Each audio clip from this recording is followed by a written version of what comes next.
స్వార్థం పార్ట్ 3. కిరణ్ కోపంగా విజయ్ కాలర్ పట్టుకొని తన క్యాబిన్లోకి వెళ్తాడు. ఊహించని పరిణామానికి విజయ్ సింధు షాక్ అవ్వగా వాళ్ళ వెనకే సింధు కూడా పరిగెత్తుకుంటూ వెళ్తుంది.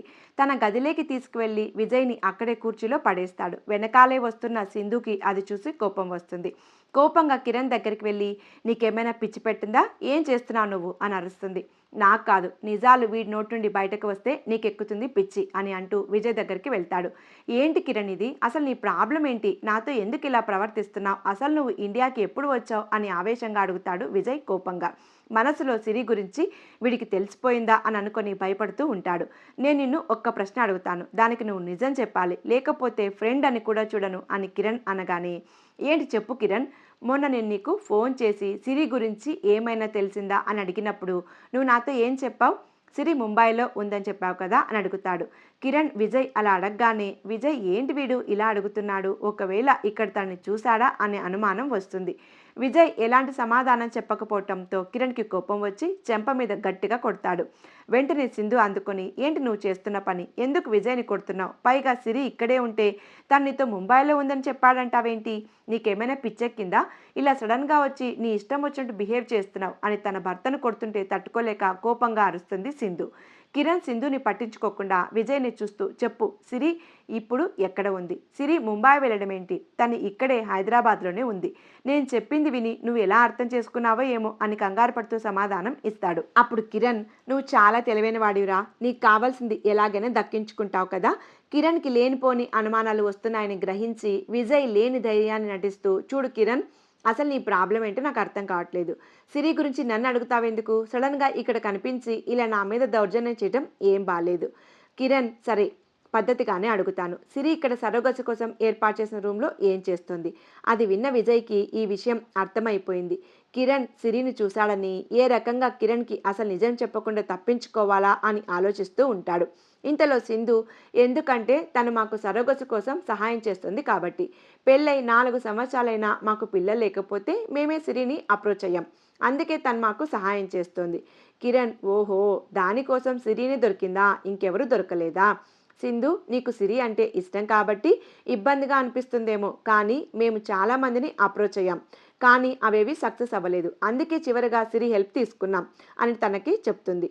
కిరణ్, చాలా మంచి పని చేశారు, సిరి అవసరాన్ని వాడుకొని తనతో ఈ పని చేసేలా కష్టపడి ఒప్పించారే, నువ్వు మాకు బిడ్డనిస్తే మీ నాన్న ప్రాణాలు కాపాడతామని. సరే, మీరు సిరి కన్నా చాలామందిని అప్రోచ్ అయ్యాం అని చెప్పావు, ఇదేంటి అని సిరి కేసు ఫైల్ తీసుకొని అందులో సిరిని తప్ప ఇంకెవరిని సరోగసి ఒప్పుకోను అని విజయ్ డిక్లేర్ చేసిన ఫామ్ని చూపిస్తాడు సింధు. కిరణ్ సిరి ఫైల్ని చెక్ చేస్తున్నప్పుడు దాంట్లో విజయ్ సిరిని తప్ప ఎవరిని దీనికి ఒప్పుకోను అని సైన్ చేసినట్టు ఉంటుంది. విజయ్కి కిరణ్ అసలు ఏం మాట్లాడుతున్నాడో ఏం చూపిస్తున్నాడో అర్థం కాదు. వెంటనే విజయ్ ఫైల్ తీసుకోబోతాడు. కిరణ్, అరే విజయ్, ఎందుకంత తొందర, ఆగు, ముందు నీ భార్యను చూడనివ్వు అని ఫైల్ని సింధుకి చూపిస్తాడు.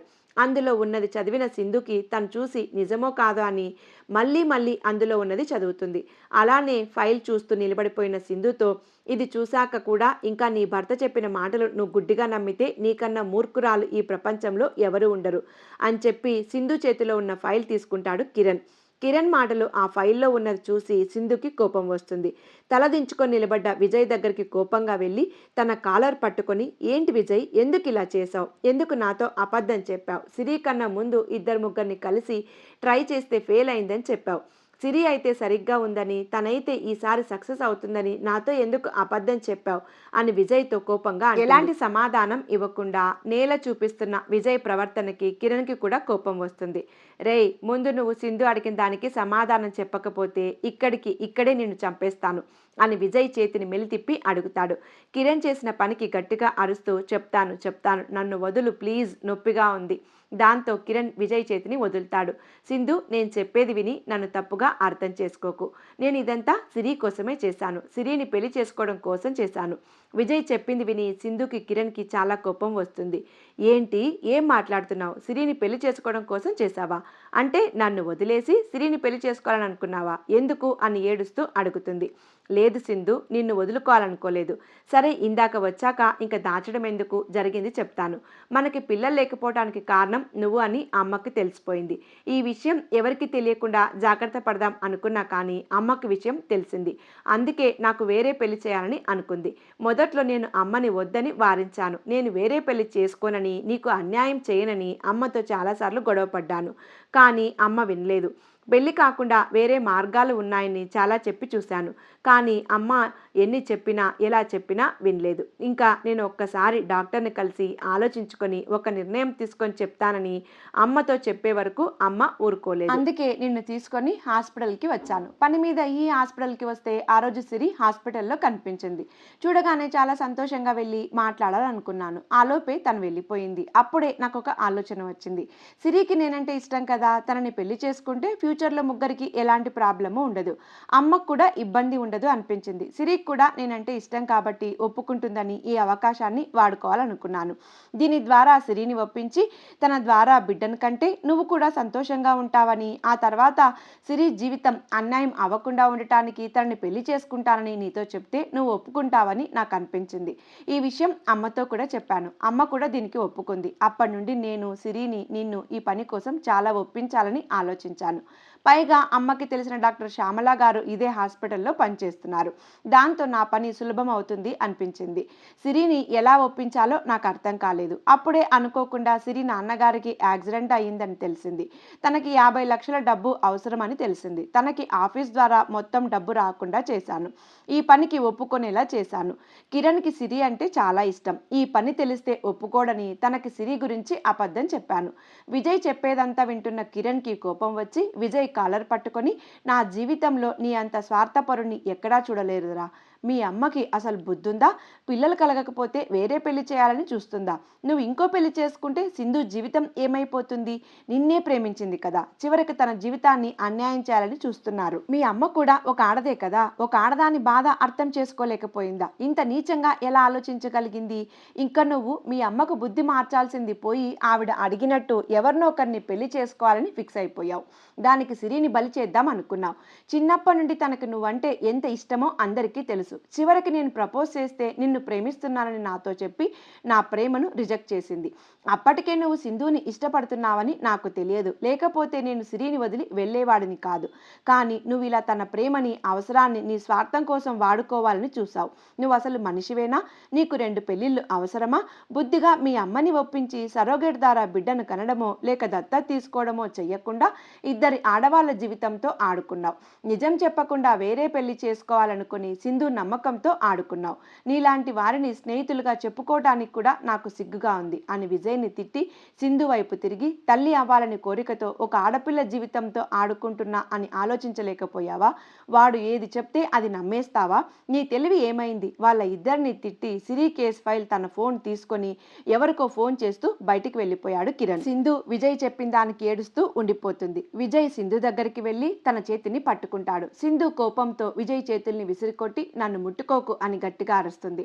అప్పుడే అదే రూమ్లో ఉన్న సిరి వాళ్ళ దగ్గరికి వస్తుంది. సిరిని అక్కడ చూడగానే విజయ్, సింధులు షాక్ అవుతారు. భయంగా సిరి వంక చూస్తూ జరిగిందంతా వినేసిందా అనుకుని టెన్షన్ పడిపోతూ ఉంటాడు. సిరి కోపంగా విజయ్ దగ్గరికి వచ్చి విజయ్ చెంప చెల్లుమనేలా కొడుతుంది. సిరి కొట్టిన చెంప మీద చేయి వేసుకొని సిరి అని అరుస్తాడు విజయ్. నోరు మొయ్, నన్ను అలా పిలిచే అర్హత కూడా నీకు లేదు. ఏమైంది సిరి అసలు అని ఏం తెలియనట్టు అడుగుతాడు. అంత అమాయకంగా అడుగుతున్నావు? నన్ను పెళ్లి చేసుకోవాలని నా జీవితంలోకి మళ్ళీ వచ్చావు కదూ.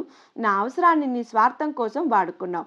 మా నాన్న ఆపరేషన్ కోసమని మా ఆఫీసుల వాళ్ళు డబ్బు ఇస్తామంటే అది కూడా ఇవ్వకుండా ఆపేశావు. నాకు నువ్వు తప్ప మరో దారి లేకుండా చేశావు. చిన్నప్పటి నుండి మనం ఎంత స్నేహంగా ఉండేవాళ్ళం. ఆ స్నేహానికి నువ్వు ఇచ్చే విలువ ఇదేనా? నన్ను, నా ప్రేమని అవసరం కోసం వాడుకుంటావా? పాపం సింధు ఏం చేసిందని తనకు నిజం చెప్పకుండా తనను మోసం చేశావు. నీ పని కోసం ఇద్దరి ఆడపిల్లల జీవితాన్ని నాశనం చేయాలనుకున్నావు. తల్లి కాలేకపోతున్నందుకు సింధు ఎంత బాధపడుతోందో ఎప్పుడైనా అర్థం చేసుకున్నావా? మీ అమ్మ చెప్పిందని ఇంకో పెళ్లి చేసుకోవటానికి తయారయ్యావు. తల్లి కాలేకపోవడం ఏ ఆడపిల్ల తప్పు కాదు. అసలు మన సమాజంలో ఇలాంటి ఆలోచన ఎప్పుడు మారుతుందో ఏమో. తన భర్తగా నువ్వు తనకు ధైర్యం చెప్పి సరైన నిర్ణయం తీసుకోకుండా, తనకు తెలియకుండా ఇలాంటి పనులు చేసి ఇంకా తనని బాధ పెడుతున్నావు. ఈ లోకంలో ఎంతమంది అనాథలు ఉన్నారు. వాళ్ళకి తల్లి, తండ్రి ఏంటో కూడా తెలియదు. 50 లక్షలు ఖర్చు పెట్టే స్టేజ్లో ఉన్న మీరు ఇద్దరు పిల్లల్ని పెంచే స్తోమత ఉంది కదా మీకు. ఒక బిడ్డని సరోగసి పద్ధతి ద్వారా పొంది మరొకరిని అనాథలైన పిల్లల్ని దత్తత తీసుకొని వారికి మంచి జీవితాన్ని ఇవ్వాలని ఆలోచన మీకు రాలేదు కదూ. సరే పోనీ, అది మీ పర్సనల్ విషయం. కానీ నువ్వు అనుకున్నది సాధించడానికి ఏం సంబంధం లేని నా జీవితంతో ఆడుకోవాలని చూస్తావా? నీలాంటి వాడిని ప్రేమించానని అనుకుంటేనే నాకు నా మీద అసహ్యంగా ఉంది. ఇంకెప్పుడు నీ మొహం నాకు చూపించకు అని చెప్పి అక్కడి నుండి బయటకు వెళ్ళిపోతుంది. ఏదో ఫైల్ కోసం తిరిగి వచ్చిన కిరణ్ సిరి మాటలు విని బయటే ఆగిపోతాడు. బయటకు వచ్చిన సిరికి కిరణ్ కనిపిస్తాడు. కిరణ్ లోపలికి వెళ్ళి విజయ్ సింధులను ఇక నుండి వెళ్ళిపోండి అని చెప్పి తనకి కావలసిన ఫైల్ తీసుకొని సిరిని అక్కడి నుండి తీసుకెళ్ళిపోతాడు. కిరణ్ వెళ్ళిపోగానే సింధు కోపంగా అక్కడి నుండి వెళ్తుంది. వెనకాలే విజయ్ కూడా వెళ్తాడు. కనీసం ఇద్దరు ఒక మాట కూడా మాట్లాడుకోకుండా కారులో ఇంటికి బయలుదేరుతారు. కిరణ్ సిరిని బయటకు తీసుకొని వచ్చి, అసలు నువ్వు ఎప్పుడొచ్చావు? విజయ్ చెప్పిందంతా విన్నావా అని అడుగుతాడు. నువ్వేగా నన్ను డ్రెస్ మార్చుకోమని నీ రూమ్లో ఉండమని చెప్పావు. నేను వచ్చేసరికి మీ మాటలు వినిపించాయి. అసలు విజయ్ ఇలా ఆలోచిస్తాడని అస్సలు అనుకోలేదు అని చెప్పి ఏడుస్తుంది. అయిపోయింది కదా సిరి, వదిలేయి అని చెప్పి సిరిని వాళ్ళ నాన్నగారిని ఉంచిన గదికి తీసుకువెళ్తాడు. సిరి వాళ్ళ నాన్నగారిని చూసి, నాన్న ఆపరేషన్కి 25 లక్షలు కావాలి, ఇప్పుడు విజయ్ ఇవ్వడు, ఇంకా ఎవరిని అడగాలి అని ఆలోచిస్తూ ఉంటుంది. కిరణ్ తన ఆలోచనలను గమనించి, సిరి నాతో రాని డాక్టర్ ప్రభాకర్ దగ్గరికి తీసుకువెళ్తాడు. కిరణ్ సిరిలను చూసి, రండి కూర్చోండి. ఇద్దరు కూర్చోగానే, అమ్మ సిరి, మీ నాన్నగారి ఆపరేషన్ రేపటికి ఫిక్స్ అయిపోయింది. సిరికి ఏం అర్థం కాదు. రేపటికి ఆపరేషన్ ఫిక్స్ అవ్వడం ఏంటి డాక్టర్? నేను ఇంకా మనీ ఇవ్వలేదు కదా. ఏంటి కిరణ్? సిరి అలా అడుగుతోంది. తనకింకా విషయం చెప్పలేదా? సిరి కిరణ్ ఆపరేషన్కి కావాల్సిన మొత్తం అమౌంట్ కట్టేశాడు. అది విన్న సిరి కిరణ్ వైపు ఆశ్చర్యంగా చూస్తుంది. కిరణ్, రేపు మార్నింగ్ 7ంటికి ఆపరేషన్ మొదలు పెడదాం. ఓకే, థ్యాంక్స్ డాక్టర్ అని చెప్పి సిరిని తీసుకొని ఆ రూమ్ నుండి బయటకు వెళ్తాడు. కిరణ్, సిరిలు వాళ్ళ నాన్నగారి రూమ్ ఎదురుగా ఉన్న కుర్చీలో కూర్చొని ఉంటారు. సిరి ఒక్క మాట కూడా మాట్లాడకుండా కిరణ్నే చూస్తూ ఉంటుంది కళ్ళనీళ్లతో. ఏంటి సిరి అలా చూస్తున్నావు అని అంటూ తన చేతిని పట్టుకొని, నిన్ను మొదటిసారి 6th క్లాస్లో చూశాను. నిన్ను మొదటిసారి చూసినప్పుడే నీ మీద నాకు మంచి అభిప్రాయం ఏర్పడింది. అది నాకు నీ మీద ఇష్టంగా ఎప్పుడు మారిందో తెలియదు. తర్వాత మన స్కూలింగ్ అయిపోయిన తర్వాత నువ్వు వేరే కాలేజ్, నేను వేరే కాలేజ్ చేరాం. నిన్ను చూడకుండా ఉండలేకపోయా. అందుకే మళ్ళీ నువ్వు చదివే కాలేజీలో జాయిన్ అయ్యాను. ఎందుకంటే రోజు నిన్ను చూస్తూ ఉండొచ్చని. ఇంటర్ అవగానే మా నాన్నకి అమెరికా వెళ్లాల్సిన అవసరం వచ్చింది. నేను మిస్ అవుతానని అనిపించింది. అందుకే కాలేజీ చివరి రోజు నీకు ప్రపోజ్ చేశాను. కానీ నువ్వు విజయ్ని ఇష్టపడుతున్నానని చెప్పి నా ప్రేమను కాదని వెళ్ళిపోయావు. కనీసం నీ బెస్ట్ ఫ్రెండ్తో నువ్వు సంతోషంగా ఉంటావని అనుకొని నేను అమెరికాకి వెళ్ళిపోయాను. నాకు రీసెంట్గా విజయ్ సింధుల గురించి వేరే ఫ్రెండ్ ద్వారా తెలిసింది. లక్కీగా నేను ఆపరేషన్ పని మీద ఇండియా వచ్చాను. లేకపోతే నువ్వు నాకు కనిపించేదానివి కాదు. కానీ ఇప్పుడు నేను నీ కోసం ఉన్నాను. నీ మీద ప్రేమ నాకు ఇప్పటికీ అలానే ఉంది. చెప్పాలంటే ఇంకా పెరిగింది. అలాంటిది నువ్వు ఇంత ఇబ్బందుల్లో ఉంటే నేను చూస్తూ ఎలా ఉండగలను? అందుకే నాకు చేతనైంది నేను చేశాను. నా ప్రేమ కానుకగా మీ నాన్నగారి ప్రాణాన్ని నీకు తిరిగి అందించాలని అనుకున్నాను. కిరణ్ చెప్పేదంతా కళ్ళు అప్పగించి వింటున్న సిరి చివరగా కిరణ్ చెప్పిన మాటలకి తనని హక్ చేసుకొని ఏడుస్తుంది. సిరి చేసిన పనికి మొదట షాక్ అయినా తర్వాత ప్రేమగా సిరిని తిరిగి హక్ చేసుకుంటాడు కిరణ్. ప్లీజ్ బాధపడకు. నేను నీ ముఖంలో ఎప్పుడు సంతోషం మాత్రమే చూడాలి, సరేనా? సిరి, నేను నిన్ను ఒకటి అడుగుతాను. నీకు నేను చెప్పేది నచ్చకపోతే నాతో స్నేహం మాత్రం వదిలేయకు ప్లీజ్. ఏంటది? అది నన్ను పెళ్లి చేసుకుంటావా? నీకు ఇష్టమేనా? కిరణ్ అలా అడిగేసరికి ఏం చెప్పాలో తెలియక అలానే చూస్తూ ఉంటుంది సిరి. నీకు ఇష్టం లేకుండా నేను బలవంతం చెయ్యను. మనం ఎప్పటికీ ఇలా ఫ్రెండ్స్ లాగానే ఉందాం. బాధపడకు, సారీ అని చెప్పి అక్కడి నుండి వెళ్ళిపోవాలని పైకి లేస్తాడు. వెళ్తున్న కిరణ్ చెయ్యిని పట్టుకొని, నేను ఇంకా ఏ విషయం చెప్పకుండాని నువ్వు ఏదేదో అనుకుంటే ఎలా? నాకు ఇష్టం లేదని చెప్పానా? అయితే నీకు ఇష్టమేనా అని చాలా సంతోషంగా అడుగుతాడు. నాకు ఇష్టమే. సంతోషంగా సిరిని హక్ చేసుకుని థ్యాంక్ యూ సిరి అని చెప్తాడు. ఇంటికి వచ్చిన సింధు దగ్గరికి వెళ్ళి తనని కన్విన్స్ చేయడానికి ప్రయత్నిస్తాడు విజయ్. ప్లీజ్ సింధు, నేను చెప్పేది విను. ఇంకా వినడానికి ఏముంది విజయ్? అసలు నువ్వు వేరే పెళ్లి చేసుకోవాలని ఎలా అనుకున్నావు? నేను తల్లిని కాలేకపోవడం నా తప్ప? దానికి నా జీవితాన్ని నాశనం చేయాలని చూస్తారా? మనం ప్రేమించి పెళ్లి చేసుకున్నాం కదా. అలాంటప్పుడు ఆ ప్రేమకి ఇప్పుడు అర్థమేముంది? నీ మనసులో వేరే అమ్మాయిని పెళ్లి చేసుకోవాలని ఆలోచన ఉందంటేనే నీ మనసులో నేను లేను అనే కదా అర్థం. ప్లీజ్ నాతో మాట్లాడకు అని చెప్పి తన గదిలోకి వెళ్ళి తలుపేసుకుంటుంది. సింధు గది తలుపు తడుతూ, ప్లీజ్ సింధు, నా మాట విను. మొదట్లో నేను అమ్మ చెప్పిన దానికి ఒప్పుకోలేదు. కానీ అమ్మ పట్టు పట్టేసరికి నేను ఇలా ఆలోచించాల్సి వచ్చింది. నేను నిన్ను వదిలేయాలని ఎప్పుడూ అనుకోలేదు సింధు. ప్లీజ్ ఒక్కసారి నా మాట విను. అమ్మ నిన్ను వదిలేసి వేరే పెళ్లి చేసుకోమని చెప్పినా నేను ఆ పని చేయలేదు. నాకు నువ్వంటే ఇష్టమే సింధు. ప్లీజ్ నా మాట విను అని విజయ్ ఎంత బ్రతిమలాడుతున్నా సింధు అసలు విననట్లే ఉండిపోయింది. ఇక్కడ సిరి తన ప్రేమని ఒప్పుకుందని ఆనందంలో వాళ్ళ నాన్నకి అమ్మకి ఫోన్ చేసి సంతోషంగా విషయాన్ని చెప్తాడు కిరణ్. కిరణ్ సిరిని తీసుకొని పద్మగారిని కలవటానికి వాళ్ళ ఇంటికి వెళ్తారు. పద్మగారు సిరితో కలిసి వస్తున్న కిరణ్ చూసి, ఎవరు బాబు నువ్వు అని అడుగుతుంది. అమ్మ, తను కిరణ్, నా చిన్నప్పటి స్నేహితుడు. విజయ్తో పాటు తను కూడా నా స్నేహితుడే అని చెప్తుంది. అలాగా, రా బాబు కూర్చో, నేను వెళ్ళి మీకేమైనా తీసుకొని వస్తాను అని చెప్పి తన వంటగదిలోకి వెళ్తారు. కిరణ్, నేను అమ్మకంతా చెప్పేద్దాం అనుకుంటున్నాను. విజయ్ ఇలా చేశాడని. ఇప్పుడు ఇదంతా ఎందుకు? వద్దు సిరి, ఇప్పుడు ఏం కాలేదు కదా. ఇప్పుడు ఇవన్నీ చెప్పి వాళ్ళని బాధ పెట్టడం అవసరమా?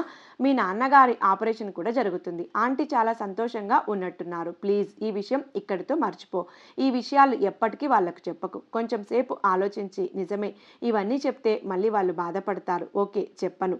ఇంతలో వాళ్ళ అమ్మగారు వాళ్ళకి కాఫీ అండ్ తినడానికి తీసుకొస్తారు. తెచ్చిన వాటిని తీసుకుంటూ, ఆంటీ, అంకుల్కి రేపు ఉదయాన్నే ఆపరేషన్ చేస్తున్నారు. మీరు రాత్రికి అక్కడే హాస్పిటల్లో ఉండండి. నీకు తోడుగా నేను కూడా ఉంటాను. అమ్మ, కిరణ్ కానీ లేకపోయి ఉంటే నాన్న ఆపరేషన్కి చాలా కష్టమయ్యేది. తను ఒక డాక్టర్. తనే నాన్నకి ఆపరేషన్ చేసే డాక్టర్తో మాట్లాడి ఆపరేషన్కి కావాల్సిన డబ్బు కూడా తనే కట్టి ఆపరేషన్ జరిపిస్తున్నాడు. అలాగా అని కిరణ్ దగ్గరికి వచ్చి కిరణ్ చేతులు పట్టుకొని, చాలా థ్యాంక్స్ బాబు. ఈ రోజుల్లో అయిన వాళ్ళే మాకెందుకులే అని వదిలేశారు. కానీ నువ్వు ఎప్పుడో కలిసి చదువుకున్న దానికి మాకింత సహాయం చేశావు. మేము మీ రుణం ఎలా తీర్చుకోగలం? అయ్యో ఆంటీ, అలా అనకండి, ఇది నా బాధ్యత. ఆంటీ, నాకు సిరి అంటే ఇష్టమే. చిన్నప్పటి నుండి నేను తనని ప్రేమిస్తున్నాను. కొన్ని కారణాల వల్ల నేను దూరంగా వెళ్లాల్సి వచ్చింది. మేము అమెరికాలో ఉంటాం. మీరు ఒప్పుకుంటే సిరిని పెళ్లి చేసుకోవాలని అనుకుంటున్నాను. సిరికి కూడా నేనంటే ఇష్టం. వాళ్ళమ్మ ఏమంటారో అని భయంగా చూస్తోంది సిరి. కిరణ్ మాట్లాడిన పద్ధతి కిరణ్ కూడా నచ్చి చాలా సంతోషిస్తారు. ఇద్దరు ఇష్టపడితే మాదేముంది? నిన్ను చూస్తుంటేనే తెలుస్తుంది నువ్వు ఎంత మంచివాడివో. మేము ఎంత వెతికినా సిరికి నీలాంటి భర్తని తీసుకురాలేము. నాకు మీ ఇద్దరి పెళ్లి ఇష్టమే అని చెప్తారు. ఆ మాట అనగానే కిరణ్, సిరి చాలా సంతోషపడతారు. Thanks aunty. ఆంటీ, మీరు రెడీగా ఉంటే మనం హాస్పిటల్కి వెళ్దాం. అలా కాసేపటికి అందరూ కలిసి హాస్పిటల్కి వెళ్తారు. కిరణ్ సిరికి తోడుగా ఉంటాడు. డాక్టర్లతో రెగ్యులర్గా టచ్లోనే ఉంటాడు. మరుసటి రోజు పొద్దున్నే సిరి వాళ్ళ నాన్నగారికి ఆపరేషన్ సక్సెస్ఫుల్గా జరుగుతుంది. ఒక 3 నెలల్లో ఆయన పూర్తిగా కోలుకుంటారని డాక్టర్ చెప్పారు. విజయ్తో సింధు మాట్లాడడం మానేసింది. కొద్ది రోజులకి వాళ్ళు కూడా ఫారిన్ వెళ్ళిపోతారు. సిరి నాన్నగారు కోలుకునే వరకు కిరణ్ సిరి వాళ్ళకి తోడుగా ఉండాలని నిర్ణయించుకొని ఇంకా ఫారిన్ వెళ్లకుండా ఇండియాకి ట్రాన్స్ఫర్ పెట్టుకుంటాడు. వాళ్ళ అమ్మా నాన్నలకు కూడా విషయం చెప్పి ఒప్పిస్తాడు. 4 నెలల తర్వాత సిరి నాన్నగారు పూర్తిగా కోలుకుంటారు. సిరి నాన్నగారు వాళ్ళ అమ్మగారు ఇంట్లో హడావిడిగా తిరుగుతూ ఉంటారు. సోఫాలో కూర్చొని కుల్ఫీ తింటున్న సిరి వాళ్ళని చూసి, ఏంటి నాన్న, ఎందుకంత హడావిడి పడుతున్నారు అని కూల్గా అడుగుతుంది. అదేంటి స్వీటీ, పెళ్లి వాళ్ళు వస్తున్నారు కదా, ఆ మాత్రం టెన్షన్ లేకుండా ఎలా ఉంటాం? అబ్బా నాన్న, వాళ్ళు ఏమీ అనుకోరు, కానీ ఇలా కంగారు పడకండి. అప్పుడే పద్మగారు వచ్చి సిరి తల మీద కొట్టి, మీ తిండి అయిపోతే ముందు వెళ్ళి తయారవ్వు. పెళ్లి వాళ్ళు వచ్చే టైం అయింది. ఇంకా ఇలానే ఉంటే ఎలా? వెళ్ళి త్వరగా రెడీ అవ్వు. అలాగే అని ఐస్ క్రీమ్ తింటూ వెళ్తుంది. కొంచెం సేపటికి పెళ్లి వాళ్ళు వచ్చేస్తారు. సిరి కూడా అందంగా రెడీ అయి ఉంటుంది. సిరి నాన్నగారు పద్మగారు వెళ్ళి వాళ్ళని రిసీవ్ చేసుకుంటారు. పరిచయాలు పలకరింపులు అయ్యాక పెళ్లి కూతుర్ని తీసుకురమ్మని అడుగుతారు పెళ్లి కొడుకు తరఫు వాళ్ళు. పద్మగారు వెళ్ళి సిరిని తీసుకొస్తారు. సిరిని చూడగానే వాళ్ళకి బాగా నచ్చుతుంది. అమ్మాయి మాకు బాగా నచ్చింది అని సిరి నాన్నగారికి పద్మగారికి చెప్తారు పెళ్లి కొడుకు తల్లి తండ్రి. వచ్చిన పెళ్లి కొడుకుని కోపంగా చూస్తూ ఉంటుంది సిరి. అంకుల్, నేను ఒకసారి మీ అమ్మాయితో మాట్లాడాలి, అప్పుడు చెప్తాను నాకు నచ్చిందో లేదో, సిరిని చూస్తూ చెప్తాడు. అలాగే బాబు, సిరి, ఆ అబ్బాయి నీతో మాట్లాడాలంట, తీసుకువెళ్ళు. అలాగే నాన్న అని చెప్పి పెళ్లి కొడుకుని చూస్తూ తన గదిలోకి వెళ్తుంది. ఏంటి అమ్మాయి మరింత కోపంగా చూస్తుంది అనుకుంటూ సిరి వెళ్ళిన గదిలోకి వెళ్తాడు. ఏంటి, ఏం మాట్లాడాలి కొత్తగా? నేను నీ మీద చాలా కోపంగా ఉన్నాను, మాట్లాడకు నాతో. 2 రోజుల నుంచి ఒక ఫోన్ లేదు, ఒక మెసేజ్ లేదు. మార్నింగ్ సడన్గా ఇవాళ నీ పెళ్లి చూపులు అన్నారు. ఏంటిదంతా అసలు? ఓ అదా నీ కోపానికి కారణం? నీకు చెప్పకూడదని కాదు, సర్ప్రైజ్గా ఉంటుందని చెప్పలేదు. చెప్పాలంటే మనకు పెళ్లి చూపులు అవసరం లేదు. నువ్వేం నాకు కొత్త కాదు, నేను నీకు కొత్త కాదు. కానీ ఇలా పెళ్లి చూపులు అనేది లైఫ్లో మెమరబుల్గా ఉండాలని ఇలా ప్లాన్ చేశాను. ఇంకా ఫోన్ మెసేజ్ అంటావా? 2 డేస్ నుంచి హాస్పిటల్ వర్క్ ఎక్కువగా ఉంది, అందుకు నీతో మాట్లాడడం కుదరలేదు. సారీ సిరి, ఏంటి ఇంకా నా మీద కోపం పోలేదా? నాతో మాట్లాడవా? సారీ చెప్పాను కదా. నా కోపం నువ్వు ఇలా ప్లాన్ చేసావని కాదు. నిజం చెప్పాలంటే ఇది నాకు నచ్చింది. 2 డేస్ నుంచి నాతో సరిగ్గా మాట్లాడలేదని కోపం, అంతే. నువ్వు డాక్టర్వి, నువ్వు ఎంత బిజీగా ఉంటావో తెలుసు, అర్థం చేసుకున్నానులే. థ్యాంక్ యూ సిరి. అలా 10 నిమిషాలు మాట్లాడుకుని ఇద్దరు హ్యాపీగా నవ్వుకుంటూ బయటికి వస్తారు. అంకుల్, నాకు పెళ్లి ఇష్టమే. సంతోషం బావగారు, అయితే వెంటనే పెళ్లి పెట్టుకుందాం.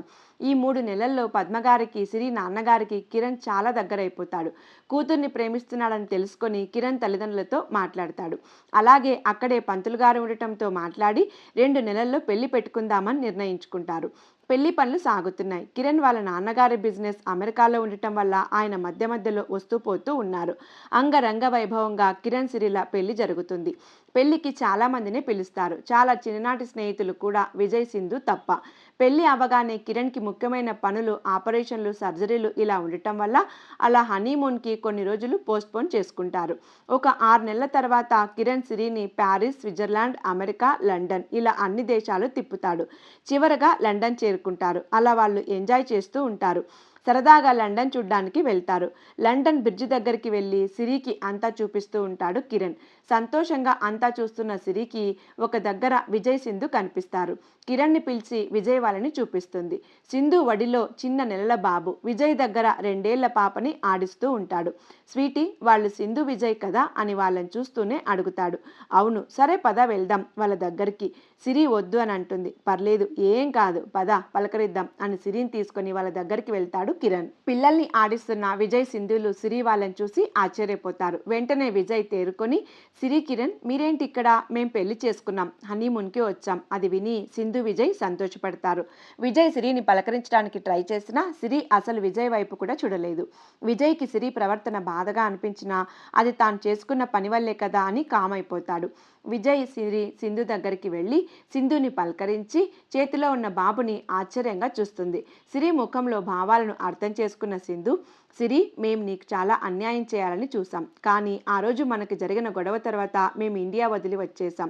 తను చేసిన తప్పుకి విజయ్ చాలా రోజులు బాధపడుతూనే ఉన్నాడు. తర్వాత విజయ్ వాళ్ళ అమ్మతో మాట్లాడి వేరే పెళ్లి చేసుకోవడం అనేది జరగదని ఆవిడకు తెలిసేలా చెప్పేశాడు. ఆ తర్వాత అందరినీ ఒప్పించి సరైన పద్ధతిలో బాబుని కన్నాను అని తన చేతిలో ఉన్న బాబుని చూపిస్తుంది. అలాగే నువ్వు ఆ రోజు చెప్పిన మాటలు నాకు సరైనవి అనిపించాయి. అందుకే ఒక అనాథాశ్రమానికి వెళ్ళి పాపని దత్తత తీసుకున్నాం అని విజయ్ ఎత్తుకొని ఉన్న పాపని చూపిస్తుంది. సింధు చెప్పింది విని సిరి, కిరణ్లు సంతోషపడతారు. గుడ్, ఇప్పటికైనా సరైన నిర్ణయం తీసుకున్నారు అని చెప్పి పిల్లల్ని ఎత్తుకొని కాసేపు ఆడిస్తుంది సిరి. ఆ తర్వాత వాళ్ళకు బాయ్ చెప్పి సిరి వాళ్ళు వెళ్ళిపోతారు. సిరి మాత్రం విజయ్తో అస్సలు మాట్లాడదు. చూసావా సింధు, సిరి అసలు కనీసం నాతో ఒక్క మాట కూడా మాట్లాడలేదు. నేను చేసిన పని వల్ల విలువైన తన స్నేహాన్ని కూడా పోగొట్టుకున్నాను అని బాధపడతాడు విజయ్. బాధపడకు విజయ్, ఎప్పటికైనా సిరి నీతో మాట్లాడుతుందిలే, వెయిట్ చేయి అని సింధు విజయ్ని ఓదారుస్తూ ఉంటుంది. కాసేపు పిల్లల్ని ఆడిచ్చి వాళ్ళ ఇంటికి వెళ్ళిపోతారు. 1 సంవత్సరం తర్వాత లేబర్ రూమ్లో సిరికి నొప్పులు వస్తూ ఉంటాయి. రూమ్ బయట సిరి పేరెంట్స్, కిరణ్ పేరెంట్స్ ఆతృతగా ఎదురు చూస్తూ ఉంటారు. కిరణ్ సిరి నొప్పులు పడుతుంటే తనని ట్రీట్ చేస్తూ ఉంటాడు. దాదాపు గంట తర్వాత బేబీ బయటకు వస్తుంది.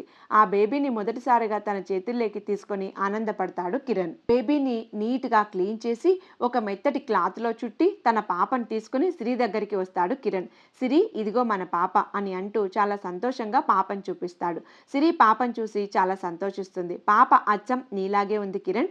థ్యాంక్ యూ సిరి, నా ప్రేమను అర్థం చేసుకొని నా లైఫ్లోకి వచ్చి నాకు బంగారం లాంటి పాపనిచ్చావు.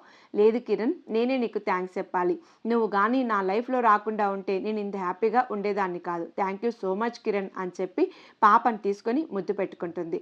కిరణ్ పాపని బయటకు తీసుకొని వచ్చి వాళ్ళ పేరెంట్స్కి, సిరి పేరెంట్స్కి పాపని చూపిస్తాడు. వాళ్ళందరూ పాపని చాలా సంతోషంగా ఎత్తుకొని ముద్దు పెట్టుకుంటారు. ఇంతటితో కథ సమాప్తం అవుతుంది. ఇది ఇవాల్టి కథ. ఈ కథ మీకు నచ్చిందని అనుకుంటున్నాను.